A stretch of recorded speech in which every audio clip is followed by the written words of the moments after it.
as a message to create further violence. They call themselves anti-torture activists. They're with a group called Witness Against Torture and made its yearly pilgrimage here to Washington, D.C.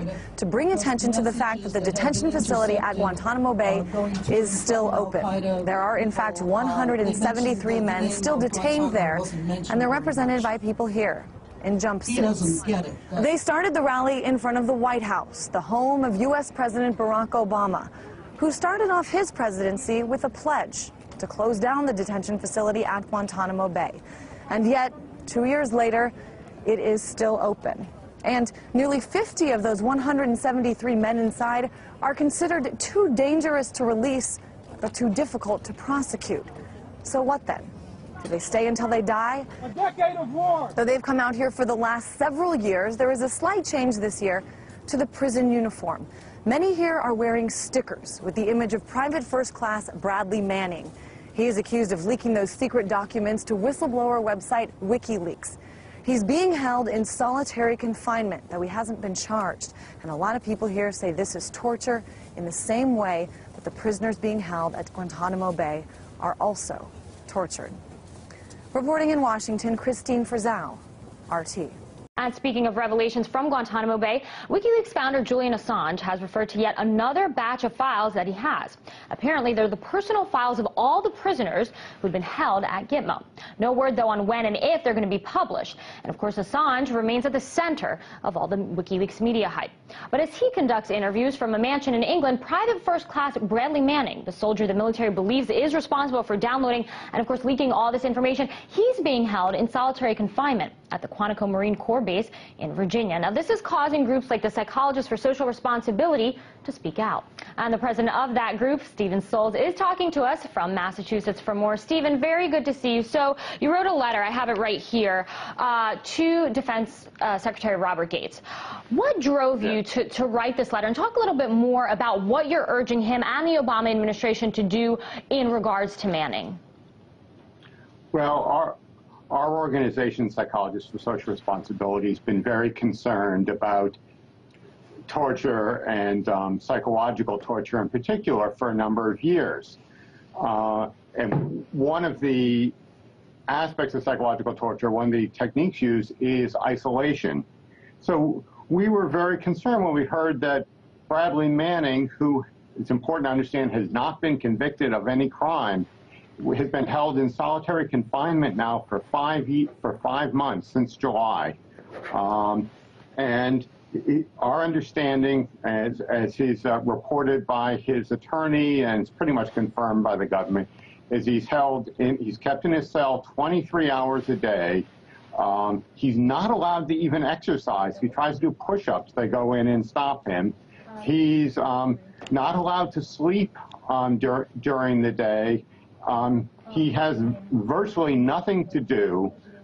He's supposedly allowed to exercise for 1 hour a day, but that means only walking in a figure-8 with shackles on in a completely isolated room. Now, we as psychologists know that this type of isolation is very harmful to people. You know, people live in a social environment. We live with other people, with our families, with our spouses, with our friends, with our colleagues. And when we're isolated from that, we do not do well. Stephen, when you say we don't do well, I just want you to elaborate on this. I mean, the conditions that he's placed in, those that you described, what does that really do to one's psyche? I mean, talk a little bit more about that from your professional perspective. Well, it induces a sense of listlessness, of hopelessness. In many people, it induces depression, anxiety, sometimes suicidal thoughts, cognitive confusion, being unable to think clearly, and in some cases even hallucinations and delusions. So this is not something that anybody should be subjected to except in the most extreme circumstances, which there's no evidence that this is. It also poses another problem, which is it can interfere with his ability to get an adequate defense. Namely, if you're suffering cognitive confusion listlessness, hopelessness, depression, you're not able to cooperate with your attorneys very well and to actually do what's needed for defense. But not only that, but wouldn't it sort of compromise his ability to not only have a fair trial, but also cooperate with authorities? I mean, if he's in this state, in this mentally traumatic state, then can they really take, is there any credibility to whatever he might tell them? That's a good question. You know, those who support torture and forms of abuse talk about all the great information you get from it. But not only does it lead sometimes to people telling what the interrogators want to know, but what you're also saying is it leads to cognitive, you're not very clear. And if you want good information, you need people who are clear. As one veteran interrogator said to me, if I want to interrogate someone, I want him to get 10 hours sleep the night before. I don't want him to be sleep deprived because I want him thinking clearly. How else are they going to be able to tell me who, where, what, when? It's interesting because you've written and you've said before that this is, quote, unusual and inhumane treatment, and you say that it's in violation of U.S. law. So if that's the case, then essentially how are they getting away with it? Well, unfortunately, in the last decade, the government's got away with a lot of things which in saner times they wouldn't have gotten away with. It's up to citizens to say this isn't the kind of America we want to live in. You know, given that's part of why we wrote the letter. Given everything that you just said, especially given the fact that these studies, they go back hundreds, if not thousands of years of what solitary confinement does to a person, why haven't we seen any kind of change then, do you think?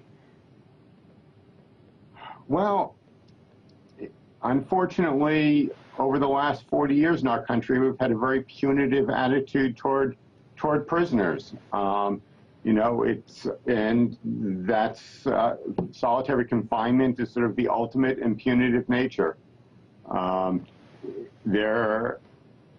Some countries, I think European countries, have become more humane in their penal system. They have much lower rates of recidivism than we have in this country. And it's unfortunate that, in fact, I think that these things like solitary confinement are counterproductive. You made a good point earlier saying that, Manning, let's not forget, hasn't yet been convicted of a crime. I mean, he's the main suspect, but no conviction yet. So what does that say about the system then? Is it innocent until proven guilty, or the other way around in this case?